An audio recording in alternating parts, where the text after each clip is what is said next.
and then, if anyone comes and misses anything, I can go back and repeat. But we have most of the attendees right now watching. I honestly didn't expect to get this many people, so I wanted to thank you all for your time joining, and I promise I'll make it worth it.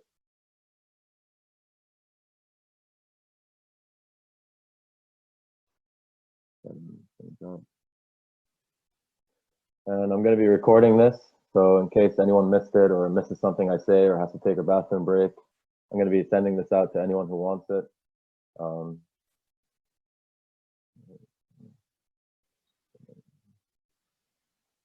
so,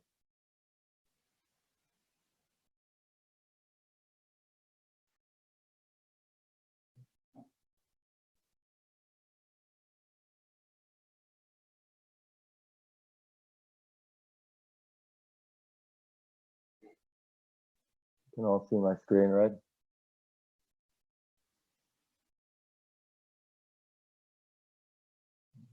Uh,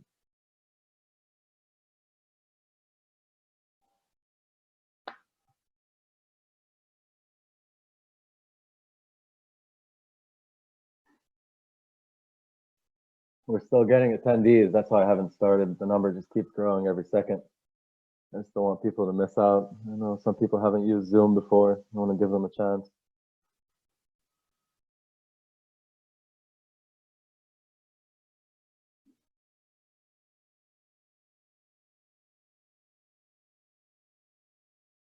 And people are giving me feedback on how it looks, so I just want to set it up so it looks good.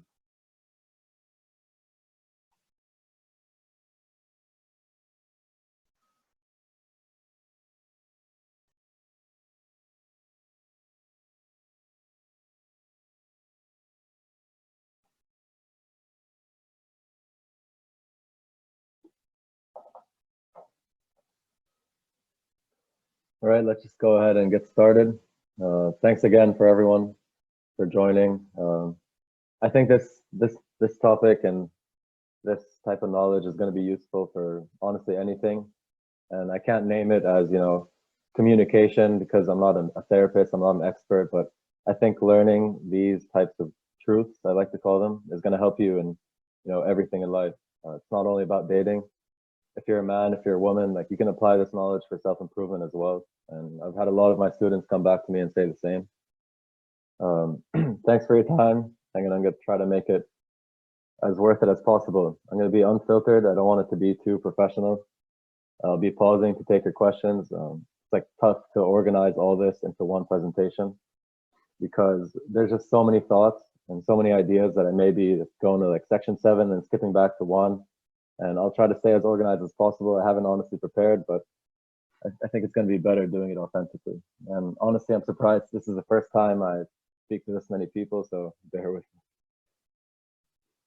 So today's agenda, we're going to start with the introduction and then move to attraction and the friend zone, texting and social media, and then these are some like acronyms I like to call, but your bullets, show, don't tell, she's different, vulnerability and making girls comfortable, dates, group settings, approaching women, why this is hard, and then moving on to relationships and commitment, the wrap up, and then questions and answers. But I'm going to leave some time in the Q&A for myself to kind of think for 5 minutes and make sure I didn't miss anything. I do want to try to give you guys as much as possible. It's not going to be filled with, definitions and stupid words you read in books. This is just a compilation of all that I've learned and all that I've taught. And I hope to give you like the best I have. So I don't want to miss anything. I'm going to take 5 to 10 minutes at the end to just kind of think and come back to you with things I might have missed while presenting. And if anyone has any questions, I'll be taking a look at the questions box during the presentation and trying to answer real time. I actually prefer that because the best way to learn is through situations and asking questions. Like if you just hear this as a presentation, you're probably going to get bored, but I prefer actually just answering questions. So if you have any questions, like don't be afraid to ask them. And we'll go ahead and get started. So the introduction, right? What's the purpose and why am I doing this? Uh, I've always kind of been interested in women. I think every man should admit that to himself, right?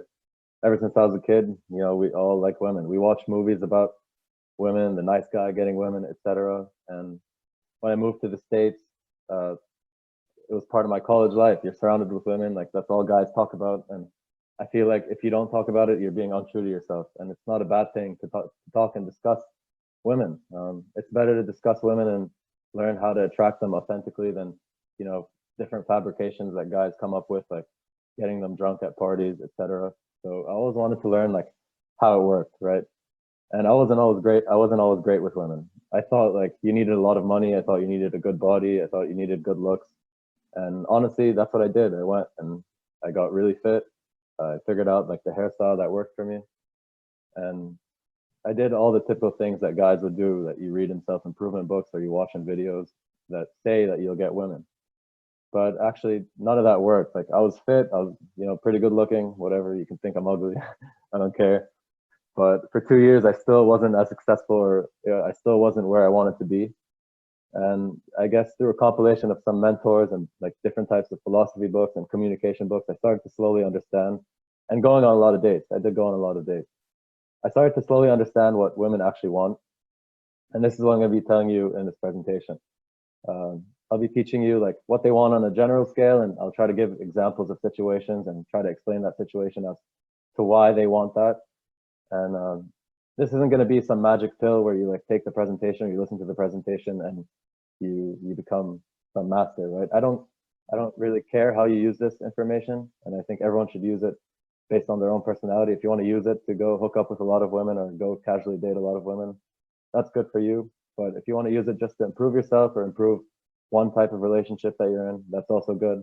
And this is the type of information that I'm going to be giving you. So what are the learning outcomes? What I want you to do is from now, just think of yourself, right? Everything starts from you. Every failure you've had in your life with women, it's your fault. And once you can see things from that angle, you can take a look at all the failures and learn from them. And that's the hardest part of getting people to listen to me, right? A lot of guys have problems with their egos, right? They don't want to admit that it was their fault, and they'd rather blame or shift blame temporarily onto an external situation. And to actually get better, it's going to take months, right? You're going to have to fail, learn, come back to these rules and figure out why it failed, then like slowly get better. And then second, you have to let go of your insecurities. The biggest thing that, you know, the biggest problem we have today in 2020 is our insecurities, because we take a look at social media, we take a look at everyone around us, and we just want to be as good as them. We want to look as good, we want to have as much money, we want to have the same house, we want to have the same car, same girlfriend, whatever it is. And a lot of people will give you shit for your insecurities, and I'm going to be talking about this further, but you just have to, you know, take yourself, yourself, and improve everything that you can control. But anything you can't control, just you have to let go of it, and you have to own it, and you have to find a way to mold your insecurities into an attractive way, which I'm going to talk about. And it's your fault, which I've already gone over. But yeah, I get joy out of helping you guys. I've seen both sides of this equation. So when I help a guy, I always wanted to be a doctor, and I didn't study medicine, so this is my way of doing it. So what is attraction? Have you ever met someone, guy or girl or same sex, whatever it is, but you know, maybe they're not conventionally good looking, or they're not conventionally the type of attractive person that you see in movies, but you just feel like a gravity towards them. It could be like a teacher, it could be anything. And all attraction is someone who provides value to you. And the point of this presentation is to teach you guys how to provide value and kind of teach you guys the constraints around that. And why is it so important? Well, this is where it starts, right?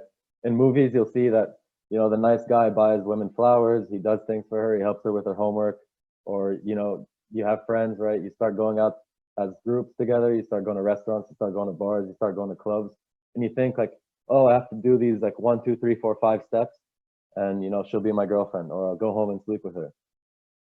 But that's not the case. You know, attraction could be sparked in 1 second. You could be walking down the street, and the way you walk attracts a woman, or you're speaking to a waitress, and the way you're ordering food, you know, attracts her to you. And what is it? It's just you giving value in a certain medium, and that's what I wanted. That's what I wanted to get at, right? Without attraction, then you're going to have a relationship that's built on logic, and where does that lead you? That leads you to boredom. And it's tough to stay attractive, right? That's the hardest part about attraction. The thing is, that spark where you get attraction, and like when you first meet someone and they're attracted to you, say you have a score, right? You're probably at 800, like a hypothetical score that a woman gives you. she suddenly boosts you to 800, right? But as you talk, that attraction is starting to lower because she's starting to find out things about you that, she didn't think were real, or, that fake image she created of you is starting to crack. So it's hard to maintain attraction, and it's hard to kind of it's hard to maintain it over a course of a long time, which is why like relationships are hard, and I'll talk about that. But everything starts with attraction, right? If you don't have attraction, you don't have a girl. And if she's unattracted, then they'll probably make excuses like, oh, like I can't see you, like, or oh, I'm gonna be late, or oh, I'm gonna bring a friend. And when we hear these excuses before we understand this stuff, like we're not thinking that she's unattracted, we're actually believing them. But all these excuses are is just things to kind of make you feel better, right? Or they're just trying to be nice, but they just can't help but feel unattracted, right? It's something they feel, and attraction comes from feeling. So it's about invoking emotion in women, and that can be invoked in any way, right? Um, so going back to insecurity, right? If you have like a big ass nose, if you have a really big nose, and a girl you're talking to or a girl you just met is either making fun of you or standing there while someone makes fun of you.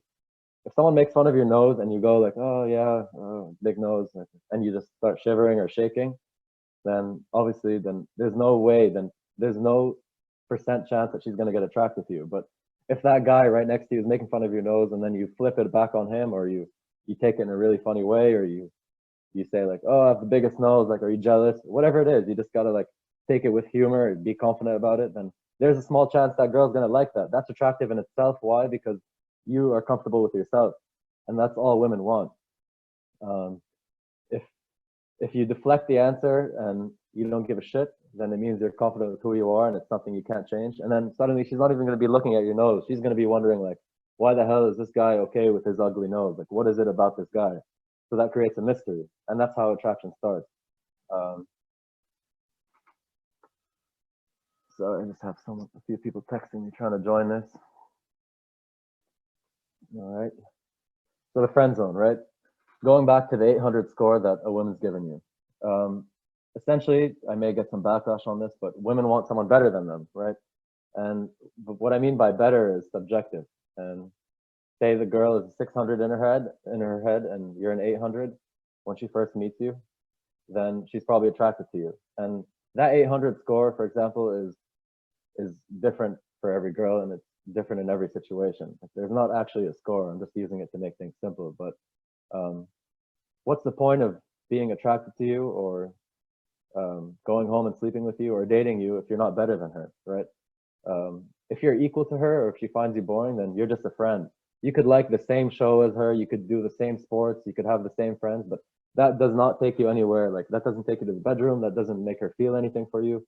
And it's so hard to get out of the friend zone, because once they get that first impression of you, of a score that's not better than them, or like they think you don't provide any attraction or any value, then you're suddenly their friend, right? It's good to talk to you. It's really fun to talk to you. You're fun to be around, but they don't actually like feel anything with it from within for you. And this is tough, because a lot of guys always ask me like, "Oh, there's this girl I've known for 3 years. Like, how do I get her now?" Well, I always say like it's gonna be really hard, because she's seen every negative part of you that she doesn't like, and you're already kind of screwed, man. It's really hard to get out of the friend zone, because they can't forget that first impression, right? And this goes on to a lot of things, right? You could be, let's say you met a girl and she thought you were 500 and she's a 600. She's not attracted to you, right? And then a guy will be like, okay, for this year, I'm going to go work on my body. I'm going to get really rich. I'm going to get all the money. I'm going to get the Ferrari, whatever it is. And they go and do that, right? Which is good for them. And then a year later, they come back with all this stuff, and they wonder why they're 1,200 and the girl still doesn't like them. Well, it's because the girl knows you were originally a 600. They don't forget that. It seems fake to her, and this goes back to thousands of years, right? She wants it all naturally. Like, she wants the best for herself, and um, that 1,200 in her eyes is fake. But the good thing is that when you move on and meet someone new, that 1,200 is now your baseline. So self-improvement is obviously important, but I think a lot of guys need to understand it's going to be hard to stem relationships or casual relationships with the girls they already know. And this all stems from availability, right? You can also, meet a girl, you're 900 at first, and she's a 600. And these scores, like, I'm not trying to objectify women. I'm just trying to make this simple. Like, there's an attraction for you at the beginning, right? If you talk too much, you go out with her too much, or you text her too much, I'm going to get into this later, that 900 is going to start falling because it's inevitable. Like, you're for sure going to say things that are going to ruin your score, right? That's how you become a friend. Um, they kind of want you to stay 900. And how do you stay 900? You just don't talk too much at the beginning. Yep, your attention is your like currency. If you're too available, then you're going to be automatically speaking too much, and you're already going to be doing things that she won't like. That's humanity, right? So the more time you're spending like in the initial phases of talking to a woman, the more chances you're going to get friend zoned. So a quick example, right? You're walking on a college campus or at work, and you meet a group of friends, or anywhere on the street. You just run into a group of friends, and they have a girl that's really attractive with them. That's new. We haven't met her before. You say hi to your friends, right? You say hi to everyone. You get to know the girl, and a lot of guys here will start to like either eye the girl hard or try to spend as much time as possible with this group. And that's something you don't want to do. Why? Because it's 11 a.m., right? It's 12 p.m. It's 3 p.m. Like, nothing is going to happen at that time that is going to improve you, right? You just need to make a good first impression and leave, because you're not going to suddenly take this girl home and take her number and take her on a date or whatever it is, right? You make a good first impression and leave, because if you stay, you're chipping away from that good score you built. That's just a quick example. Let's see if I have any question. And this moves on to texting and social media, right? We're in 2020. Everyone's on Instagram, everyone's on Snapchat, everyone's texting. And if you take a look at, I'm sure you all have like female friends, girlfriends. If you take a look at their phones, and you look at their DMs or Snapchats or texts, I'm sure a lot of them are already like getting texts from a lot of people. They're getting DM replies. People are flirting with them, and girls like this, right?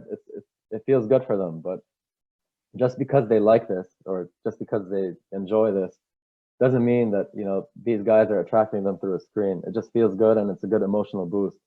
But the second you're DMing and replying them or texting too hard, you're putting yourself in the shoes of 20 other people, or you're not really differentiating yourself. And that's why, like, when I tell like the guys I teach, when I tell them not to text, I'm saying like, you don't want to be like 20 other guys, right? How do you differentiate yourself? How do you be yourself? Well, you can't do that behind the screen. And kind of a rule of thumb I like to teach is, you meet a girl, right? You have to spend as least amount of time on the phone with her before you get on the first date, because that's when you can actually like be attractive, right? It's hard to be attractive over text. You want to take her on the date as quick as possible, right? You don't want to be a creep. You don't want to get her number and be like, meet me here at 8. You want to build some comfort so she doesn't think you're going to go kill her or something, you know? But spend as little as time as possible on the phone texting women you're interested in. Actually, if you got a girl's number, I'd try to call her. And most of the times they won't even answer the phone call. They get nervous too. Like, women are just like us. They think just like us in certain ways, and they're gonna get nervous and probably not answer the phone because they don't know what to say, right? And that goes back to another idea I'm gonna talk about right now. Actually, is that when you say like hard things, I like to call them hard things, like setting up a date, calling her attractive, whatever it is, they feel kind of awkward. Like, maybe they like it and they like that you said that, but they really don't know what to say back to you. So it's always good to like comfort her with something like, oh, hey, like, meet me there on a date, like, and then like insert a joke, like something like a shared interest, like, oh, like, Farah, I know, like one of my friends, Farah, right? Farah, you're always late. Like, if you're late, you're buying me drinks first, right? That like takes away from you asking her out and makes her feel more comfortable with you. So whenever you like input something hard, you want to like kind of bring down the level of your conversation, because they feel awkward. It's not like they don't know what to say to you, right? You kind of have to say things for her. So yeah, call her. She's probably not going to answer. She'll probably text you 15 to 20 minutes later saying like, oh, sorry, I was with friends, or oh, sorry, I was in the shower. Probably like a fake excuse. And then call her back. Don't even text back. And then now she's going to answer and she's going to be a bit nervous. But the fact that you're making her nervous is good, right? I'm also going to jump back to something. I'm like kind of losing my thoughts here, but I'm going to jump to something else. Guys think it's not okay to make women angry or nervous or anything. Like, you just have to invoke emotion. It doesn't matter what the emotion is. Emotion doesn't really like, it doesn't matter what direction you're taking the emotion in, as long as they're emotion. If you're not invoking emotion, you're boring. If you say the scripted things, you say like, hey, like, you can't take a girl out on a date and say like, what's your major? Where are you from? blah blah blah. You can't be interviewing her because that like you're not invoking any emotion. It's okay to get angry or for her to get angry at you sometimes, but it's not okay for her to get angry at an opinion you have and then for you to apologize. Because what does that show? It goes back to the attraction thing. You're not living in your own direction. You need to be convinced of what your direction is and what your strengths are and not falter to anything, no matter how good looking the girl is, no matter what. And by the way, good looking girls are the easiest to get. Why? Because guys are so convinced that these good looking girls are goddesses. So they're putting them up on a pedestal. So instead of that girl having 10 texts in her phone, she has 50. She has 50 guys asking her out. And every time someone takes her on a date, it's almost the same. They're all super nice to her. They're all doing whatever she wants. And she's just like, she can't control that she's good looking. She wants to feel emotion, right? And when you're doing these scripted things, you're boring the shit out of her. So why are they the easiest? Because there's not that many people willing, or there's not that many people who understand this, and there's not that many people willing to say risky things or be honest with her. All you have to be is be honest with yourself and her. You have to say whatever's on your mind, and you can't like you can't back down from it as soon as you see something like a negative reaction. I'm not telling you all to be like, like kind of like idiots and saying like really stupid things, but it could be opinions about anything. You don't want to back down from your opinions. And then actually, when after they get angry, you'll notice that if you stick to what your beliefs are, they'll actually start joining you on the belief. You'll be like, huh, he actually has a point. But you have to stick to your beliefs solidly. So you're on that date, right? You call her again, going back to the call. She's nervous now. And what does her being nervous mean? Uh, Her being nervous of that second phone call, for example, or that first phone call already puts you above her, kind of. Because if she wasn't nervous, then she'd be bored, and then there's no attraction. Like if her friend was calling her who was a male and he's a 400, she's not going to feel nervous, right? She feels nervous when you call her because she knows there's something about you, and it's good to kind of reaffirm that with a phone call, and it sets you apart, right? Everyone's setting up dates through text, but when you call her and you put her on the spot, it sets you apart. You're not texting her, and it shows that like you're not afraid to call her, and she's not only going to be wondering like why is he different, but she's going to be wondering like why does this guy have the balls to call me, right? Everyone's texting me. Like, what is it about this guy that makes him so confident on the phone? It's just another medium that you can show your confidence in. And while asking girls out on dates, I'm gonna segment into this. You don't want to call her and say like, "Hey, do you like sushi or do you like dancing or are you free Thursday?" Right? Asking questions is good, but you kind of want to set this up yourself. Women are stressed just like us. We all have our stresses, and when you call her asking her these questions, you're just giving her more burden. She doesn't want to make the decisions, right? She wants you to make the decision, and you're not controlling her by doing this. You're just making the decision, and you're making it easy for her to say yes or no. When you ask her, like, do you like sushi or are you free Thursday? Do you like this bar? What do you think of this place? Would you want to go here? You're just giving her more options and more thoughts for her to say no, right? Like, what if, you ask her to go dancing or you ask her if she likes dancing and, she's thinking like, oh, I can't dance. I'm going to embarrass myself on the first date. Like, we need to put ourselves in women's shoes and try to think, right? They're not just like objects moving around that we're trying to catch. Like they're humans too. And once you get your ability, like once you get the ability to put yourself in their shoes, you'll be able to make things easier for yourself. And making things easier for yourself is making things easier for them. And this goes on to the topic of selfishness. I tell all the guys like that I teach to be selfish. And by selfish, I don't mean like being stingy with money or whatever, but by selfish, I mean doing the things that you want to do. If if a girl, you ask the girl out and she says like, oh, I can only do Wednesday, but Wednesday you have basketball practice, or Wednesday you always play some game with your friends, then do that game. You don't want to give the time to the girl. Why? Because you're going to be happier in general. You're going to be a happier person. And when you do things selfishly and you're a happier person in general, all the interactions with you, like everyone who interacts with you is going to have a more pleasant experience, right? Because now you're like being more authentic, you're a happier person. Like the experience talking to you is different. You feel more calm. So you're actually being unselfish by being selfish, right? And by working on yourself to the point where like you're improving all the time and you're being selfish and you're like doing what you want to do, eventually like the unselfishness comes out when you're in a relationship with a girl and she joins your life, right? All this that you've worked hard for is now like shared with her. So it's good to be selfish, and it's good to like make it easier for girls to come on that date. So what I would do, for example, is like call the girl and then be like, hey, like it was really nice knowing you, and maybe an inside joke or something you like made a comment about when you first met her, and then be like, Like, I know it's only been 3 days, but like, you should meet me here like on Wednesday night if you're free. If you're late, like, I'll make like you should buy first drinks or whatever. Um, just make sure like you have like an inside joke set up or something of shared interest, or else it's gonna be kind of awkward when you say meet me here at 8:30 if you have nothing else to like lower that kind of level a bit because they're gonna feel awkward on the phone. But also, what not only does not asking questions make their lives easier, but it also shows them that you're not afraid to kind of like tell them things and you're not afraid to assume things, right? And then the part of that comes, the attractive part of that comes when they start to think like, why isn't this guy afraid to share his opinions that directly with me? And then the mystery comes from there. So that's a good tip to keep.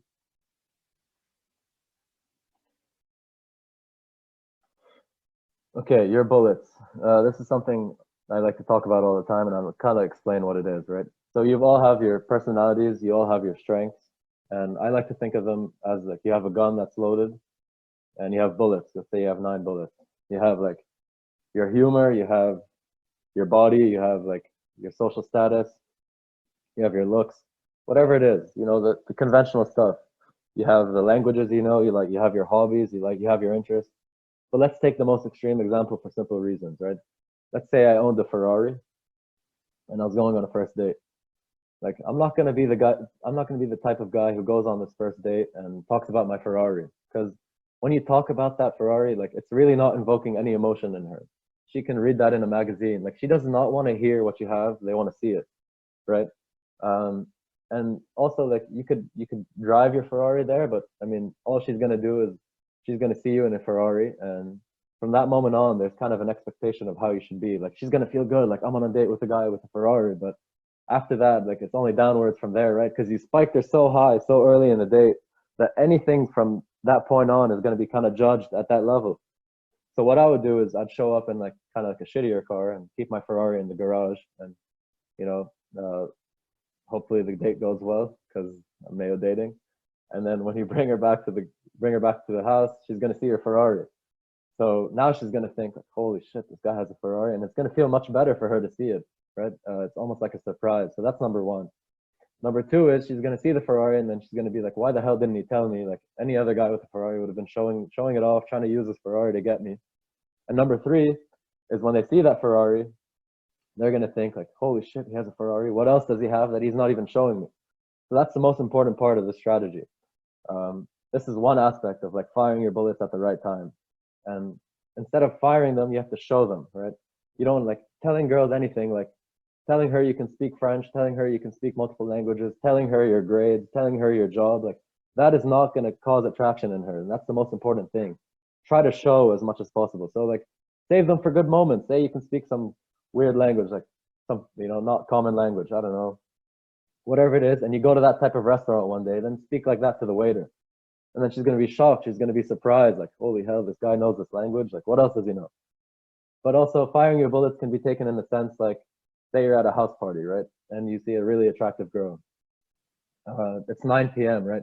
You don't want to like start flirting with her so much at 9 p.m. because nothing's going to happen. Like, if you start going so hard at 9 p.m., you have so much to lose from 9 p.m. till 2 a.m. or 1:30 a.m. that like that 4 hours is enough for you to crack from 900 to 600. So instead, like, you want to make a first impression, you want to make a good first impression, and then move on, right? You want to like make a comment. You have to go up to her, like with your group of friends or however you're interacting with that girl that you find attractive, and be honest. There's no specific line. Like, I'm not going to teach you guys lines, right? You have to say whatever you feel, right? And when they sense that you're saying something with that honesty and that confidence, they're gonna definitely be attracted to you because each one of us is attractive if we live on our own terms. And all you have to do is just be yourself. Like, it's not just some bullshit that I'm saying, but it's important to really feel confident about saying the things that come out of your personality. So you go up to her and you say that thing at 9 p.m. and then leave, right? You don't want to spend too much time, right? Because once you say that attractive thing, you've shot up so much that if you stay any longer, it's bound to fall, right? You want to go and kind of like talk to other people, like make other people laugh, maybe talk to other girls. And what happens when you talk to other girls, right? She's going to be thinking like, holy hell, this guy's making everyone laugh. He's making all these other girls laugh, blah, blah, blah. Like, what is it about this guy, right? And then when you come back at 1 a.m., like you being away has already built the attraction you need to kiss her or whatever you want to do with it, right? That's not going to happen at 9 p.m. First of all, it's not socially acceptable. Second of all, like she has a lot to risk that's happening at 9 p.m.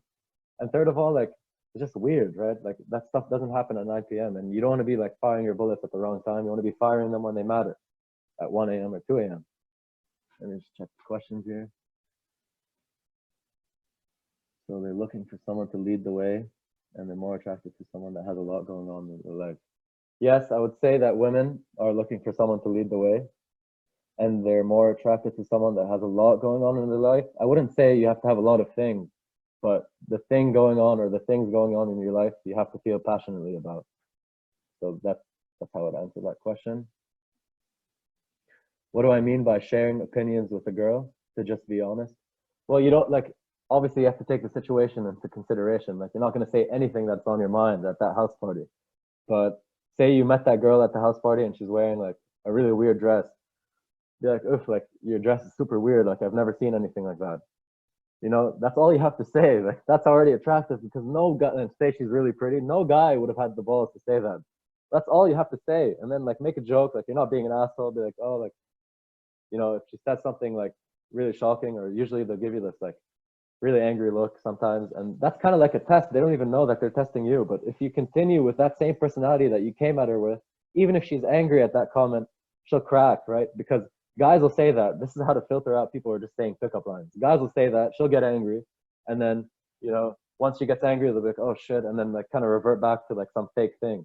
So then she'll smell that it was fake. But if she gets angry and you just like continue laughing and doing the same thing with everyone else at the party, then she's gonna be like, oh, this guy's super interesting. So that's what I mean by being yourself.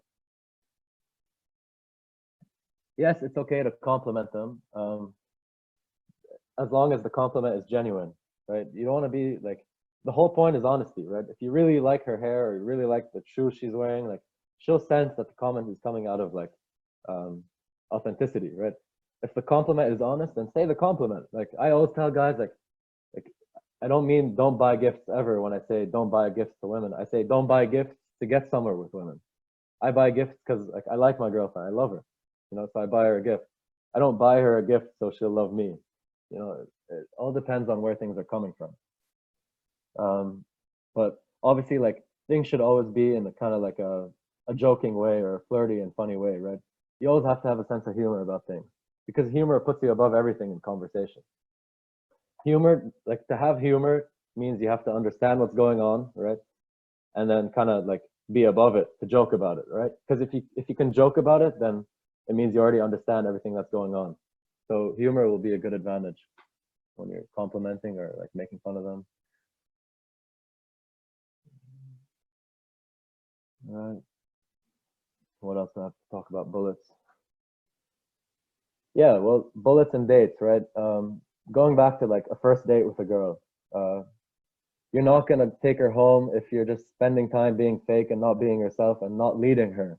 Um, on that first date, you don't want to like ask, like you don't want the girl to go back to her friend. The girl, first of all, isn't gonna go back to her friends and say, this guy like Mario asked me about my major. He asked me about like you know, he asked me about my friends. He asked me a bunch of questions, and he was nice. You know, he was nice to the waiter, blah blah blah. But and then like he asked me if I wanted to go home with him, and I went home with him.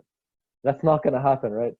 Um, you have to be the type of guy where she goes home and she tells her friends that, you know, I was out with Mario, and like at first like he was a bit late maybe, and he was kind of an asshole, but then he was flirting with the waitress in front of me, like, but he was super nice at the same time. Like I didn't really know what was going on, and like eventually it made me feel better, and like he turned into some really cute guy, and then like I don't know, I just went home with him. It just happened, right?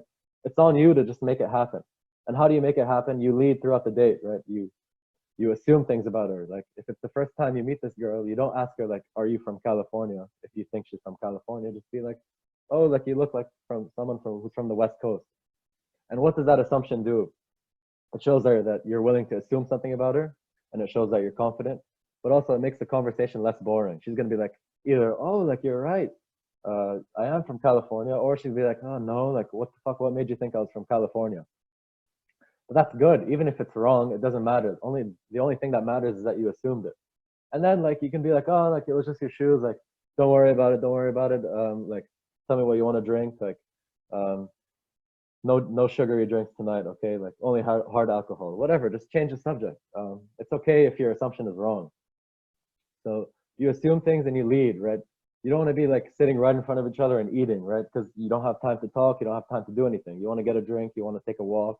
Because when you take a walk, like the environment is changing. You can use the environment for conversation. But if you're stuck sitting in front of each other at a restaurant, like there's nothing attractive about you eating food. You want to be able to like talk about different situations. You want to like something I like to do is like play games, like, oh, like look at that couple over there, look at that group of people, like I'm sure this guy is like the funniest, or blah blah blah. Like it's just use your personality in a leading way to take her home, right? Another question. What if she just doesn't reciprocate in conversation very well? Well, this could be a lot of things. This could be you not, this could be you being awkward. This could be her being really shy. um, you just have to keep being yourself, right? You're not really like conversating based on reactions. You're just doing your own thing, and you should be there on the date out of your own amusement. Like that's the goal of all of this. You should be having fun. Like this isn't something scary. Like when I was a single person, I loved approaching women and I loved talking to girls and I loved like putting myself in those hard situations because it's just amusing to me. Um, if she's not like reciprocating well to conversation, eventually either she will if you stick to who you are and how the conversation is going, or she won't and like she just doesn't like you. But you don't want to be with someone who doesn't like you. So you have to be honest, and everything else is going to be like a positive outcome.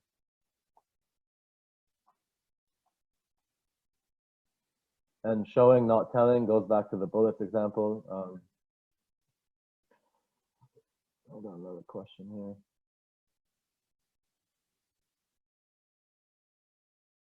Do you recommend talking to any girl in the club?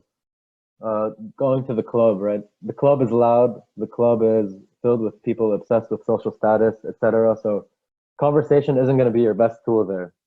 Every different type of environment has a different type of weight on different factors, right? So if you're in a library, like people who are smart are going to be like, generally attractive to girls in a library. But for girls in a club, like a lot of girls are going to be thinking about status, like who you are, the bottles that you're buying. Like these are the type of things in that framework that are making you attractive. Um, I would talk to a girl in a club, but I'd try to use a situation. And I'm going to talk about approaching girls. You need a shared situation to talk to girls in the club. I mean, there are going to be examples where you can go approach women, but randomly and like hook up with them. I'm not saying like it's black and white, but I generally don't advocate for that. Like, I don't want you guys to be creeps. And it's just girls are approached by so many men in clubs that you're not going to be differentiating yourself in any way. Uh, Guys like use alcohol to lower the inhibition or like make it easier for them to go talk to girls. So like you talking to her in person and like approaching her doesn't make you special. But if you do this at a coffee shop or you do this on the street or wherever, then you're suddenly special because guys don't have alcohol and no one really approaches her when they're sober. So it kind of like differentiates you more. And about showing, not telling, it's the same thing, right? You don't want to telling girls anything about yourself doesn't increase their attraction towards you. It's always showing. I've already gone over the language and the car examples, but it's literally anything, right? Like even if you have a bunch of trophies at home or you played a bunch of sports, like just wait for them to show your work, right? Um, Wait for them to show what you've done without saying it. But also like a big thing is when you're selfish with your life and you've lived your life to a point where you do what you want to do and you improve whenever you want to do, or you improve whatever you want and you live on that direction, your life itself and your personality will already be a big show. Like you won't be thinking about the things you need to show her. The person you are, like women will sense that you're comfortable with yourself and you have passions and things that you like and you're interesting, even if they don't know what they are, right? Um, and girls will tell their friends like, "Oh, I don't know what it is, but there's something that really attracts me to them," and this is part of it. I have another question here. That's a stupid one. Okay, she's different, right? I want to talk about this. Uh, a lot of guys will get discouraged when they meet a girl, right, and they go back to their friends and they start talking about her, and First of all, like you shouldn't be getting to the point where you have to have like 30-minute discussions about a girl you just met because I mean she hasn't added any importance to your life. She's just existed, right? You're putting on her pedestal for no reason. And they'll say like friend two will come in and say like, oh, this girl doesn't go on first dates with this type of guy, or this girl only dates gold diggers, or whatever it is. These stupid assumptions, right? But these assumptions only exist as a reality until now. Um, it's on you to come change that. Like you can't look at the past and just go with the past, right? Just because she's some certain way doesn't mean you can't come and change that, right? Like say she doesn't go on dates with Arab men. Well, she doesn't go on dates with Arab men until the point where that changes. Like you can't look at all these like descriptions about people and just follow with them. It's on you to come change it, right? Like say like she doesn't, go on dates with, short people if you're short. If Brad Pitt or some other like Tom Cruise came and asked her out on a date, he's short as hell. Like she would go on a date with him, right? So you have to like be confident with who you are and not listen to, people's descriptions or like certain girls' descriptions of what they say, right? Sometimes girls will say things and they don't mean it. So a good example is like to watch what they say, watch what they do, not what they say, right? Um, I know this is kind of objectifying women, but a good example is like I had a friend, he lives in Minneapolis and he's quarantined right now. And he's been hooking up and seeing a girl for a while and he was supposed to get a job in London. Um, and the girl kind of knew he was going to London after the quarantine. And things have been developing with him. And one day he kind of called her and said, like, what do you think of, me going to London after this is all over? And when he told me that, I told him, like, here you're, I already know you fucked up. I already know what she's going to say. He told him, like, I'd like to take things slower. Like, but the excuse was, oh, like, my head's not in the right place, blah, blah, blah. So what I told him, first of all, was that you gave her your commitment too fast. You made her your priority. And what happens when you make a girl your priority? Your score in their head kind of automatically goes down to what they are at. Because if you're making a girl your priority, then everything else in your life isn't as interesting anymore. And she wants the things in your life to kind of be more interesting than her. Or else, what's the point of her joining your life, right? Like it feels good for her to go tell her that you love her and you want to be with her, but at the same time, like that's automatically showing her that she's your priority now, and everything else that was interesting about your personality can take a back seat. So that's mistake number one. I think commitment should come from women. Mistake number two is we're all quarantined, and this guy asked the girl. I mean, I'm being harsh on the guy. He's probably on the call now, but I mean, it's a good example. We're all quarantined and we're all stressed. Like I said, the girl's stressed too, and things have been going fun in the relationship. And then when he says, like, what are your thoughts about me moving to London from Minneapolis? Uh, he's adding another burden and another piece of stress on her head. Like she doesn't want to think about these things. And the guy is literally turning her off by asking her this because now she's stressed. So when she says like my head's not in the right place and stuff, it's just an excuse for her not being attracted anymore. She lost attraction. So like if a girl was attracted to you, like no girl would be saying like, oh, I can't come to this date, or oh, I can't move with you, or like if a girl is really attracted to you and she really likes you, she'll do anything to be with you. And any excuse she gives is just to make you feel better. So that's what I mean by like, look at what they do, not what they say, right? If you've asked a girl out on the phone 2 times and she hasn't showed up, or one time she didn't show up, it just means that she doesn't value you or she doesn't think you're attractive. And you should just accept that and move on and stop wasting your time. You know, we'll look at their actions and go with there, right? Our egos like try to like make lies for us, and we'll actually start believing them just to feel better about ourselves. Like, oh, she's actually not in the right place mentally right now. I think I should give her some time. But if you think about it logically, like if she was actually attracted to you, she would do whatever. But going back to the commitment thing, the second you ask for commitment as a man, you're putting her as a priority, and that's why I think commitment in relationships should come from women. And the reason for that is, like I said, if she comes first, she's your priority. It feels good at first, but then eventually, like, there's nothing about you anymore that is really interesting, and they kind of want you to keep doing your own thing so they can join that fun life. Like, this is another example. Like, why do you see those stories of women falling in love with prisoners and all these weirdos and all these psychos? Like, you think it's crazy. They have all these psychologists talking about this, but it's really simple. Like, all this prisoner is like doing something crazy and doing something that he's convinced of. Like, he's robbing banks, he's doing shit. He's like convinced with his own life, and even though that is terrible on a logical sense, there's something about the woman that feels attracted to this guy because she's so bored. Like, this guy's so interesting.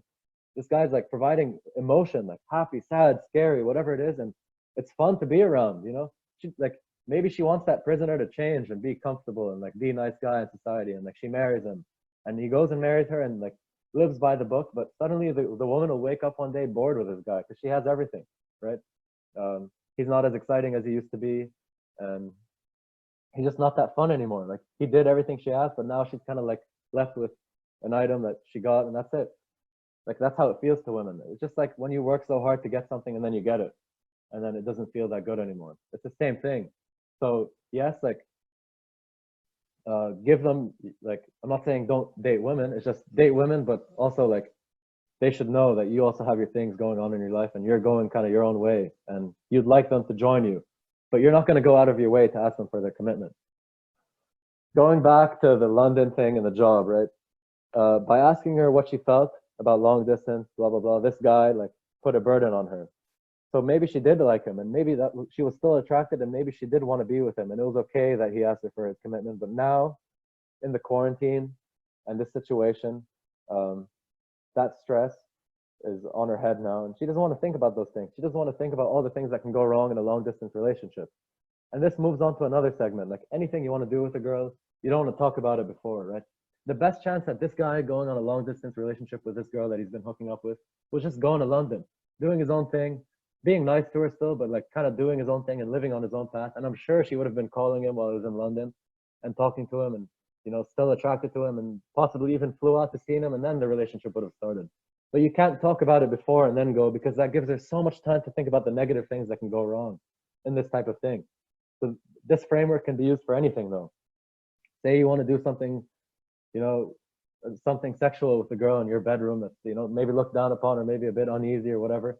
You don't want to talk. You don't want to talk to your girlfriend about that at 6 a.m. or like 10 a.m. at brunch, right?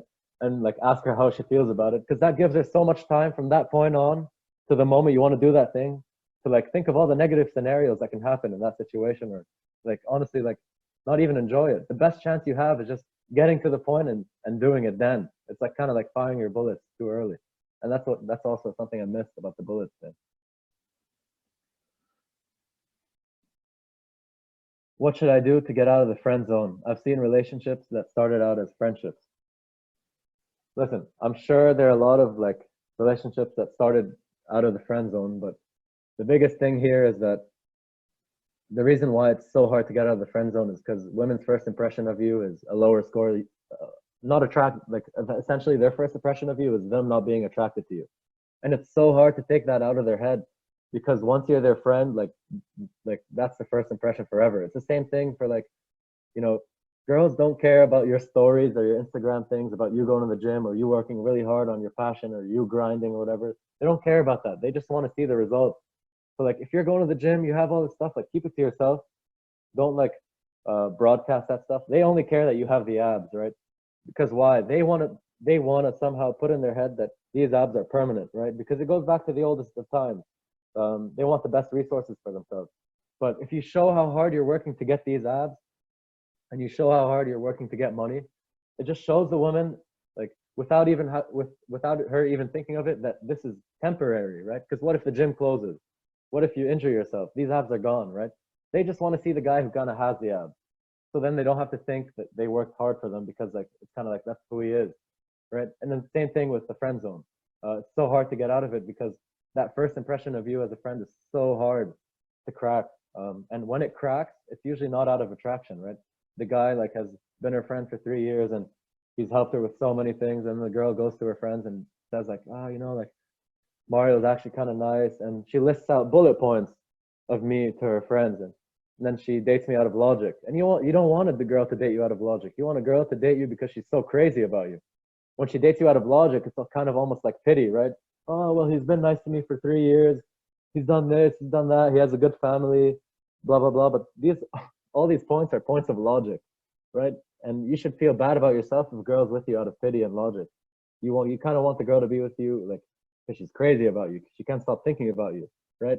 Or else, what's the point of you being in that relationship? You want the best for yourself too. So that's my opinion on the friend zone. And I think if you're friend zone from the beginning, you know, time can heal things, especially if you're not around each other, right? If you leave for 5 years and you come back and you're like really a different person and you haven't been broadcasting it a lot, like you kind of show up and you're casual about it, right?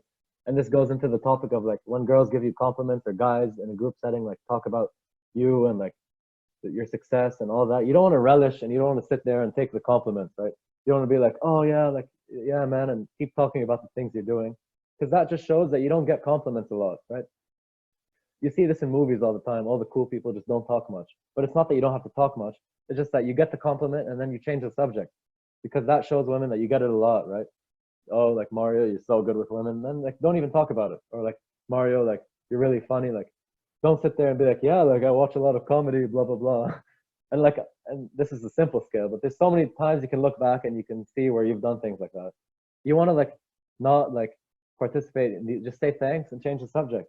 You know, like because that shows women that you get it all the time and it's something you're comfortable with. You don't need to like take a dive in and swim in these compliments to feel good about yourself, because you already know who you are. Right? Moving on.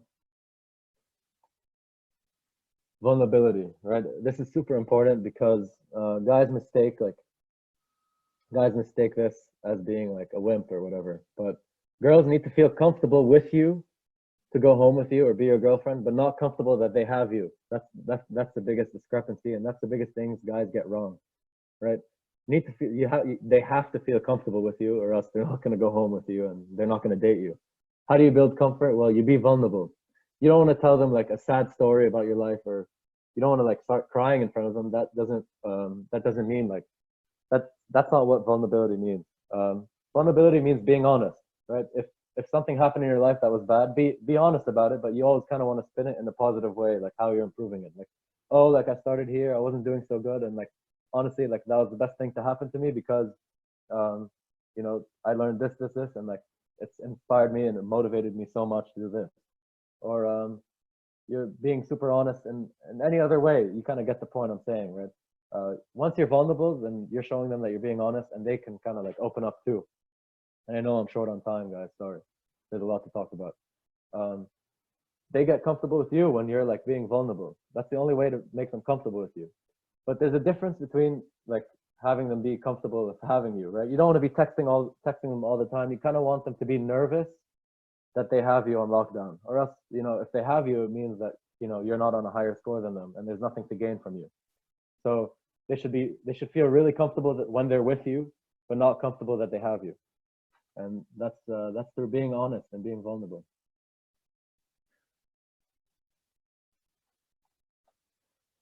Dates, I've already talked about it. You just got to make it happen. Try to switch venues, right? If you take her to a bar, then take her on a walk, then like try to show as many different things as possible within that date, because that helps you think about things to talk about, and that also helps create a story in her head of how the date went. You don't want to just meet up at a restaurant. Like you want to like walk there, like you want to see something funny happen together, right? Like, oh, this homeless man came and started annoying us. How you handle that could be attractive, and she won't ever forget that. But if you just meet her at the restaurant, for example, then you don't have that opportunity to get these things that may create a shared story together. You know, group settings. What value are you bringing, right? To be attractive, like one way to be attractive is in a group, right? You're in a group of people. You don't have to talk to the women to get her. The way you like talk to your friends could be attractive on its own, and that's what guys make mistakes about all the time. The way you make fun of your friends or make jokes with your friends, or the way you set up the plans, whatever it is, your personality can be expressed in any way in the group. You're the leader. Maybe the way you follow, maybe the way you joke, maybe the way you're an asshole, maybe the way like you're always cynical of things. Whatever it is, you can do those things in a group, and women will sense it. You don't necessarily have to direct things at women to get them attracted to you. Approaching women, right? I'll try to keep this short. Um, I don't really recommend people just walking up to women on the street. I actually met my girlfriend by approaching her, but how did I do it, right? I was at work and I went down to smoke a cigarette, and there was a pretty girl. I like to talk to people in public. I would have said this to anyone else, but she happened to be pretty, and she was eating Chick-fil-A, and I love Chick-fil-A, and I was starving, so I said like, "Oof, I'm so jealous." And then I went to smoke my cigarette. I didn't come annoy her. I came back and like I started. Her friend came up to me and told me to go talk to her, blah blah blah, and now we're dating. But the point is that you should use shared situations in public to approach women, right? You're at a coffee shop and the line's taking so long, and there's like a guy in front of you, you're gonna tell the guy like, "Oof, it's taking so long. Like, I'm gonna fall asleep before we get to the end of the line." But if you're good at talking to people in public, you'll say the same thing to a woman who's good looking or you find attractive. And you should use those shared, like just being able to talk that comfortably to the girl in public is actually like hitting on her because she's not used to it. She's used to either guys coming up and being nervous and trying to make conversation, or she's used to guys coming up with a pickup line, which is super fake, right? But just being comfortable with yourself and like talking about an environment that you both relate in and approaching her like that way is what I recommend. And why this is so hard to like implement all these tips. First of all, there's a lot of tips, right? Even if you like go back and you're probably all going to feel really confident after watching this, you're going to want to go out and like, fuck the quarantine, let's go, let's all go out. And I've watched the presentation, right? It's going to be super hard. Like it doesn't change overnight. And why? Because situations are always changing, right? I may have explained something, then you'll get hit with a different type of thing. Like you'll be in class and a really pretty girl helps you cheat on the test. And then you think like, oh my God, this girl's like something else. Like she helped me cheat on a test. Like she's different. Like this all started differently. And you think like you're in a typical scenario, right? Or like an atypical scenario, not in like something common. But essentially like, you're not that special. Like she would have helped any other guy in her shoes cheat, but um, our ego ruins us. We think we're special, right? We think this girl's special too. And then what happens when we think they're special? We start putting them on a pedestal. And then all our actions and all our words towards them are as if we're speaking at a 600 level up to a 1000. And that's unattractive, right? Because what does a girl who's 1000 want to do with, or why would she want to go home or like want to be with someone who's at a 600? Even if you're not at a 600, the way you're speaking to her is showing her that you're at a 600. So that's the point. And the situations are constantly changing, right? Just because like I said, a girl may get angry at you, like doesn't mean that's how it's going to come. It's going to come in like different situations all the time. And you have to remember that like it's not what's happening on the surface level that's important. It's like, you know, what's kind of what's sparking that, or why is she saying this? You always have to remember these things. But there's one thing I wanted to talk about that I may have forgotten. She's different. There's one important thing that I missed, guys, that I need to tell you. It came to my head while I was talking.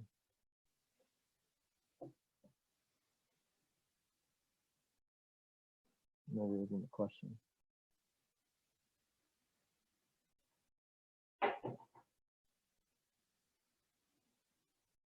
Shit. Okay, I'll probably remember it later, but it's super important. Relationships and commitment, we've discussed why they're hard. Well, not really why they're hard, but the more you spend time with your significant other, the more comfortable she gets of having you, right? And even though that feels good, she can't help but feel bored, right? Like she's kind of gotten what she wants, and she's seen all these cracks in you that used to be 1000 and now you're an 800. But as long as you stay on your mission, as long as you like stay different, as long as you keep introducing new things and leading your girlfriend, then they should be hard but successful. And then the wrap up, right? The key takeaways are you need to let go of your ego. You need to reassess every situation in your life or every failure from now on and look at it as your fault, or else you won't learn. And you need to take a look at your insecurities, the things you can't change, and start to own them. How can you spin this in a positive and an attraction way? These are questions you should be asking yourself. Figure out what you figure out what you like to do, figure out what you actually like to say, right? Like start being more honest to people, whether it's just guys. Like it's so hard to even start being honest with guys only. Start thinking about every reply you say in public or outside on a text or whatever, and start thinking like, do I really mean this? Do I really want to say this? Do I really want to do this? And apply that to women. And when you apply it without being apologetic, they're gonna sense like, oh, who the fuck is this guy, you know? But I wanted to take this time to take some more questions and take like 2 minutes to try to remember what I wanted to talk about. So if you have any questions, feel free to ask them.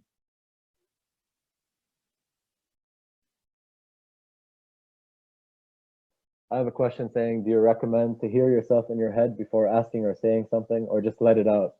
Well, I think it depends on the thing, right? You don't want to say it and the circumstance. Like, if it's something crazy, like you don't want to say it, right? That's when you should kind of like know to hold yourself back. Like if it's an insult or if it's something like something a normal person wouldn't say, then obviously you have to like kind of think about it in your head before it comes out. But like a simple situation is you're with a group of friends and they're deciding like where to go. Be like, oh, like I want to go here because that place fucking sucks, the other place, and you should be fine saying these things. And like even if the girl that you're with loves that place, it's okay to take a shit on it. It's okay if you don't like it. It's okay to disagree. Like just because you disagree on things doesn't mean that there is an attraction there. Um,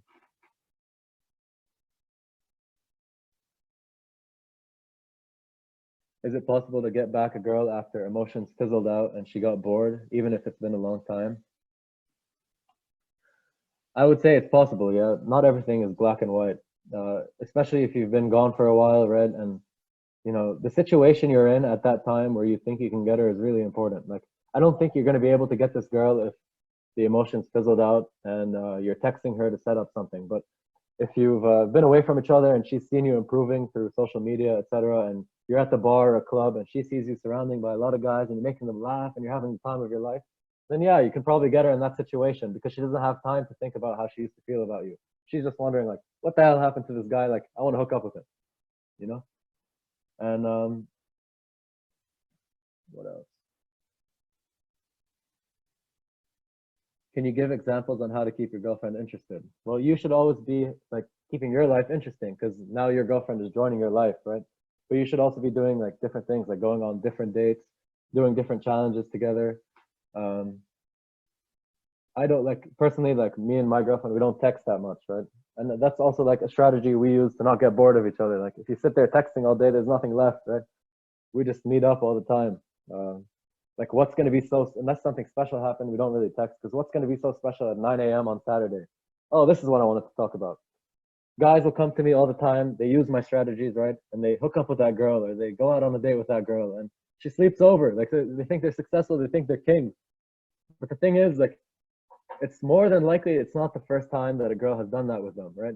If she slept with you on the first date or first night, then she's probably done it like she's done it in the past. And that's I'm not taking a shit on the girl or I'm not making fun of the girl, but like the point is here that every single morning after all those guys that she slept with texted her and he goes like, what should I text her? Well, they all those guys texted her saying like, oh, I had a good time, like let's do it again, blah blah blah. But they asked me what to say Saturday morning. And the thing about this is like, how do you, any situation you find yourself in, how do you differentiate yourself in? There isn't a rule for how long to wait.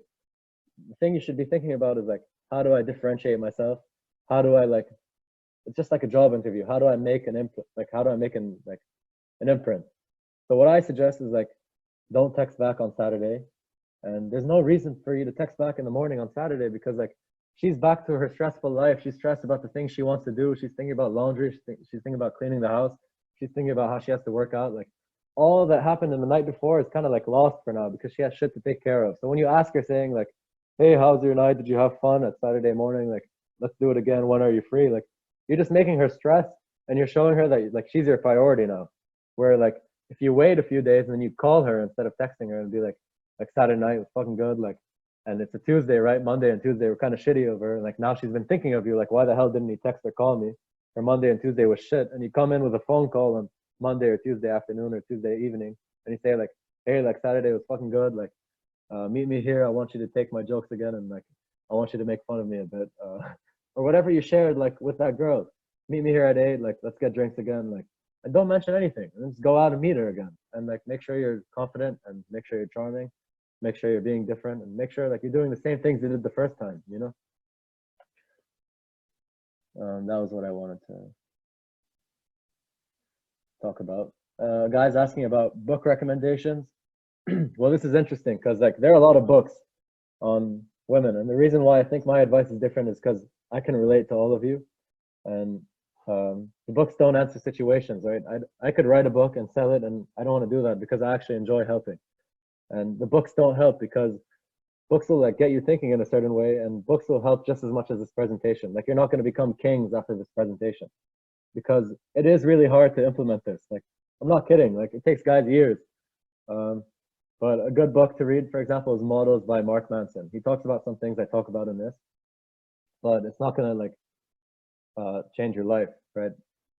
situations failing and then looking at the failures and understanding why is gonna like be the best thing you can use. It's very hard for me to get girls at clubs, but I do really well in house party settings and more social settings. Yeah, this is very common. Do you have tips for a club cold approach?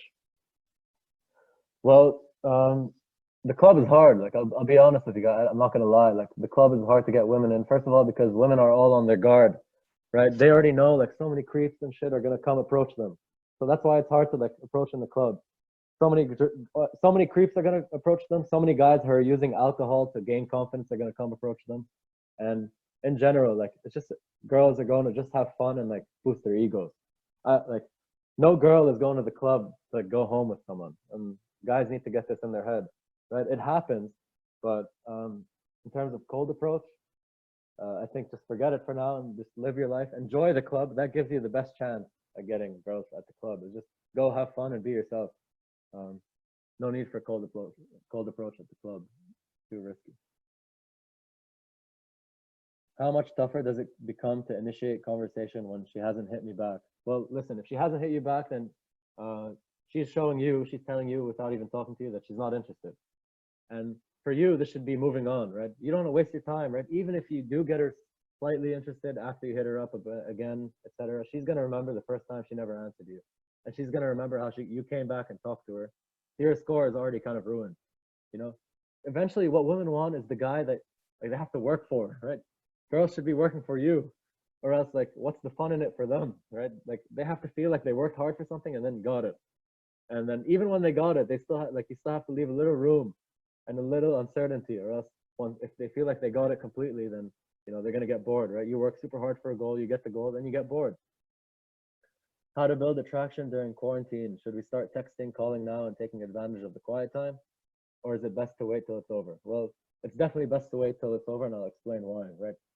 Especially during the quarantine is when you can differentiate yourself by not being on social media and not texting and calling, because guys who like even knew the game before, whatever it was, are getting super bored to the point where they're cracking, like they have nothing to do, and they're texting girls and calling them, and all they're doing is just like being these girls' friends for now. Like they're not going on dates. Like you should be okay with letting girls go for like a short period of time to get them back later. Um, it's okay, like to not talk to them because these guys aren't getting anywhere by these texts. Um, you're differentiating yourself more, like even more during the quarantine, where it's kind of okay to text by not talking to them. They're gonna be like wondering what the hell did this guy do during quarantine. And then when it's over, like give them a call or wait till you see them out together. Find things you can do on your own in this quarantine. Read books, like improve your wealth, improve your body, whatever it is.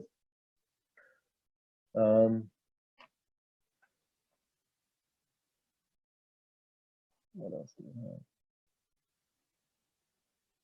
Thoughts on Don Draper? I think it's good, right? Like even though Don Draper's a shithead, if you've all watched Mad Men, uh, the point is that Don Draper lives on his own terms and he lives selfishly. Like women can't help but feel attracted to him. Yes, he's very good looking. Like, I mean, listen, I wanted to talk about looks, money, status, fame, all that good stuff.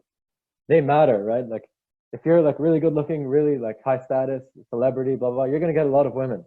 But if you don't have the game and you don't understand these, you're gonna have a rough time in life because even celebrities get cheated on, right? Um, like that's the truth, right? And all these things like wealth, your body, your looks. Say you're a dot in this big world, right? If you increase your wealth, you increase your money, you increase your looks, you increase all of these like side things. That dot you are is increasing, so you become like a bigger circle. So you have now more exposure, and you have like a bigger chance of bumping into all these other people in the world because you improve these things. But without like the foundation, you don't have like the claws on the outside of your dot to like hook the people, right? You're just kind of like bouncing around and like slipping. So you don't want that. They're important, right? They give you like a buffer. They allow you to make a bit more mistakes. But the most important thing is game. And it's not even a game, right? It's just understanding how things work, right? It's understanding that you need to provide value. Like women aren't gonna love you the way your mom loves you. You need to be giving like you need to be like giving something to them. You need to be putting something on the table. And this applies to anything in life. Like if you want to be interesting at work, if you want to be interesting in conversations, you want to be a well-liked guy. Well, what is it about you that's gonna make people like you? So that's what you should be thinking of. Any more questions? Some other scenarios is like, um, if you have been texting a bit, right? Not answering is the biggest key you can do, right? But the point is, like, a lot of guys, something will go wrong or something bad or something small will happen, and they'll know that not answering is good, right? But so they'll start ignoring the girl. But the key to ignoring and like the key to that is authenticity, right? Uh, you shouldn't ignore because you're angry. You should ignore because this situation no longer improves your life, right? So that when it happens again or you see her again, you're not butthurt, right? Because if you ignore a girl and then you suddenly talk to her again and you show her that you're pissed off, it shows her that you're reacting to her older reactions, which shows that she's a priority in your life. So when you ignore a girl, you should be ignoring her because you know this no longer serves you, but you shouldn't be angry about it. You shouldn't be pissed off. You should go on with your life. If somehow like you end up reconnecting with her or something, you should act as if nothing happened. You know, that's the best way to go about it because then it shows them like you know this guy like I can't give him shit, right? He's not even pissed. He's just gonna go do his own thing, and like if you react angrily or if you look butthurt when you ignore a girl, it just shows her that she's winning. And the best way is just kind of like do your own thing, like kind of take your own time to do your own thing, and when it comes back, act as if nothing happened, right? That's the best way to go about kind of like ignoring. Why do assholes get girls without really trying? Oh, that's a good one. Well, the thing is, yes, a lot of assholes get a lot of women, but the thing is, it's a correlation, not a cause. What do assholes all have in common? Assholes all have in common a certain way of thinking, right? They're all themselves, right? Assholes are themselves. They are assholes. Uh, they all think like whatever they want to think, and nothing anyone says is gonna change that. And that's why assholes get women, right? They're not afraid to like tell a girl like, Jesus Christ, you're late, like I'm leaving, right? They're not afraid to say that. You know, they're not afraid to like voice their opinions, and even though it's out of this world, like, and everyone's making fun of them for it, or everyone's hating them for being an asshole for it, they're gonna stay the asshole, right? So I don't recommend to be an asshole, but they all have this common trait of being convinced of their own personalities and their like and the way they think. So that's what differentiates assholes, and that's why you see assholes get women. So the thing you should take from it is you can be really nice and an asshole at the same time, but the assholeness comes from your attention, right? And like where you give your like where you give your time, right? I'm like a super nice guy, right? But I'm like selfish with my time, and I'm selfish with like who I share it with, and that's kind of like the underlying thing or the underlying personalities of assholes that they all share. So the best combination is to be yourself. I still love and respect women. I'm super nice to women, but I'm selfish with my time. I'm like honest with my opinions, and that like puts me in the same bucket as assholes without having to be an asshole. You know. It seems like a lot of success is based off of honesty. Would you say that it is most important to be honest with yourself first? Yes, you have to be honest with yourself before you can even begin moving forward with women. You have to look back and think like, okay, like what do I not like about myself? Why? Can I change it? Yes, you have to begin changing it. You know, if you're overweight, you can change being overweight, right? You can't like you can't suddenly stop being insecure about your weight unless you're really convinced that it's fine to be overweight. So you should be working on losing weight. But it doesn't mean like you don't talk to women until you lose 30 kilos. It means that like all you have to do is get yourself on the path of losing weight to just be confident enough to not have it affect you because you know you're working on it, right? So like if you're like dieting, you're working hard, and someone makes fun of your weight, like it's gonna be easy to deflect it. It's gonna be easy if the girl that kind of makes fun of your like your man boobs or whatever it is, because you know like you're on the steps to getting somewhere, and that comment she's saying isn't gonna affect you because you're gonna laugh it off when you have the six pack. So be honest with yourself. Start working on changing what you can, but it doesn't mean like wait till so you're some perfect thing before you start talking to women because that's not going to exist. And the things you can't change, you have to accept, right?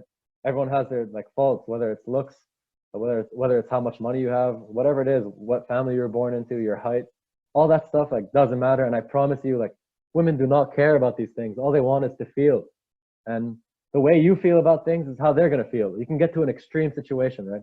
If you feel nervous, they're going to feel nervous on the date. If you feel comfortable, they're going to feel more comfortable with you. But you can take this even further. Like, I'm not even sure if I should say this on the call, but say you like suffer with performance issues in bed, right? Or whatever it is, some type of performance issue. Uh, an extreme example where like you think it's okay to like get angry or like get insecure, but say that happens to you in bed and you start apologizing, you feel shy, you feel angry, like you don't know how to like deal with it, right? That's how the girl is gonna feel. But if it happens and you just play it off like it's normal, you can actually spin it off like in your favor, right? Oh, like it happens all the time. What happens when you say it happens all the time? First of all, it shows her that you're doing this all the time without even having to say it directly. Um, Second of all, it's gonna make her insecure that you can be so comfortable with this happening to you in front of her, with like not even complaining about it. Now the insecurity is on her. Now she's gonna be wondering like, am I doing anything wrong? Like, why is this guy so comfortable with this happening to him? So your reaction to situations is how women are going to feel to them. So your reaction about your big nose, your reaction about your lips, your reaction about your height. If you like sulk in it and you like, if you sulk in it, they're going to feel bad for you, and that doesn't equal attraction. But if you play it off in a super funny way, an interesting way, that insecurity or that thing they might have thought that wasn't good is actually going to be attractive to them. They're going to be there. They're going to go tell their friends like, yeah, I know he's short, but there's something about him like that's super cool. And like they don't care. So it's all about your reaction to things. I hope I'm being clear and not talking too fast. Also, assholes also get girls because people talk about them, right? At least an asshole is talked about. When the asshole's an asshole and he's an asshole to his male friends or his female friends, people go back and they're gonna be like, "Fucking Mario is an asshole. Like he did this, this, this," and they're just sitting there being pissed off at him. But you have space in their head, right? They're thinking about you for 30 minutes. Whereas like John, who didn't do anything and was super nice and was scripted and very like nice to everyone, like they're not even thinking about John.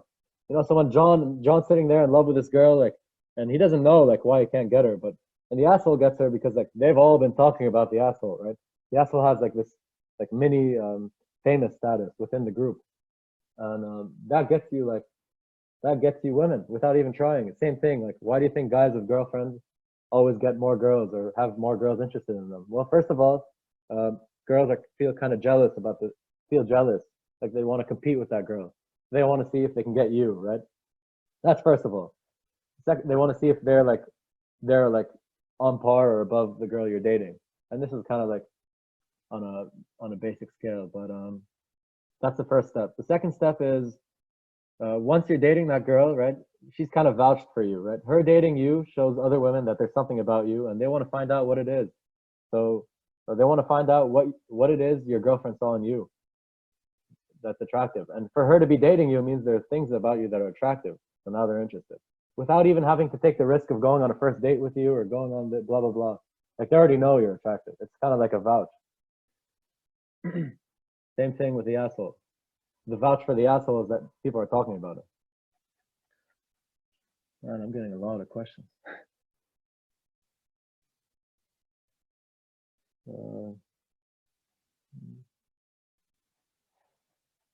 If there's nothing else, I'm gonna wrap it up. I really want to thank you guys for sticking through the talk. And I know, like, when I talk about dating and dating coach, like people take it in the wrong way. But I hope this was enough to show all of you that these are the things I preach. I don't actually talk about pickup lines. I talk about non-conventional things. And the only way I make money off of this is like tips and donations. Like I don't take money for now. I don't think I'm at the point where my branding is at a level where I can charge you guys, right? I'm not like a therapist or anything, but I have been taking tips and donations, and this is my information. If you ever want to get in touch with me, you can text me on my cell phone, my Instagram or my private Instagram, Mario Haj. The dating Instagram, Mayo Dating, and then my PayPal is listed here, and my Venmo.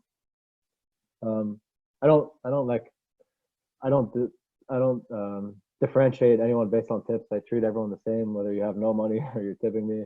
I like to help out. That's the point. Eventually, one day, I'm sure I'm going to make a lot of money off of this, but I'm just trying to increase my brand. I'm trying to help people out, and I actually enjoy like talking to people on the phone. Explaining to them how you should be texting them, and why. And I think the most you'll learn is from situations. And I think there might be a few more questions.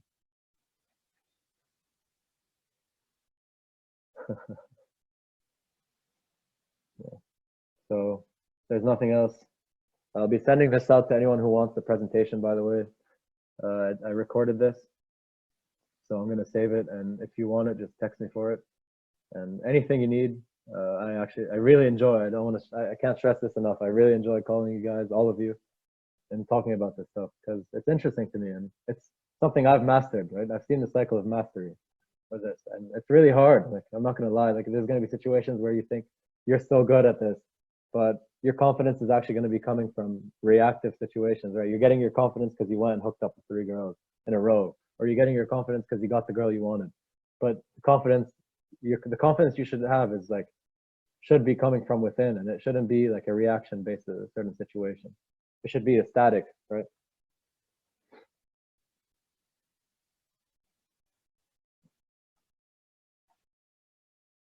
Thank you, everyone. And hopefully, we'll make it out of this quarantine soon, so you can get to gaming. And if you want this presentation, let me know. Have a good rest of your day, and thanks again. Thank you.